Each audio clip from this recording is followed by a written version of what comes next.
Sir, क्या गद्दी में बैठने वाला आदमी कोई भी नियम बदल सकता है? मेरा मतलब पार्लियामेंट के पास आर्टिकल 368 में अमेंडमेंट करने की पावर है।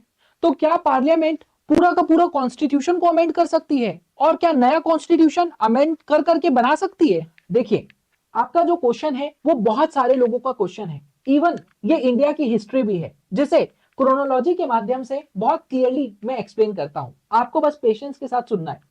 1951 में शंकरी प्रसाद केस में यह कहा जाता है कि पार्लियामेंट जो बदलाव करना चाहता है वो बदलाव कर सकता है।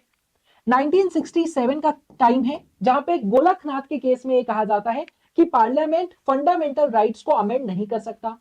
जिसके बाद पार्लियामेंट गोलकनाथ के केस को पलटना चाहता है और उसके लिए वो 24th अमेंडमेंट एक्ट 1971 लाता है और ये कहता है कि पार्लियामेंट चाहे तो वो फंडामेंटल राइट को भी बदल सकता है। जिसके बाद 1973 का साल आता है और केशवानंदा भारती का जजमेंट आता है, जो इंडिया के लिए बहुत ही हिस्टोरिक जजमेंट है। यहां पे सुप्रीम कोर्ट लड़ाई को खत्म करता है और बोलता है कि पार्लियामेंट चाहे तो वो फंडामेंटल राइट को भी अमेंड कर सकता है। बस जो बेसिक स्ट्रक्चर है कॉन्स्टिट्यूशन का, उसको पार्लियामेंट चेंज नहीं कर सकता। लेकिन पार्लियामेंट को यह बात भी हजम नहीं होती और उसके बाद 42nd कॉन्स्टिट्यूशनल अमेंडमेंट एक्ट वो लाता है, जिसमें वो जुडिशियल रिव्यू का पावर सुप्रीम कोर्ट से ही छीन लेता है और वो बोलता है कि पार्लियामेंट की जो अमेंड करने की पावर है वो कोई भी कोर्ट में चैलेंज नहीं होगी।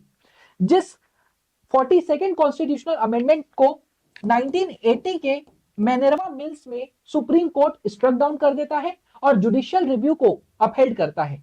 जिसके बाद 1981 में वमन राव का केस आता है और वहां पर सुप्रीम कोर्ट बताता है कि क्या क्या बेसिक स्ट्रक्चर का पार्ट होगा, जैसे कि supremacy of constitution, federalism, secularism, democracy, ये सारी चीजें बेसिक स्ट्रक्चर का पार्ट है।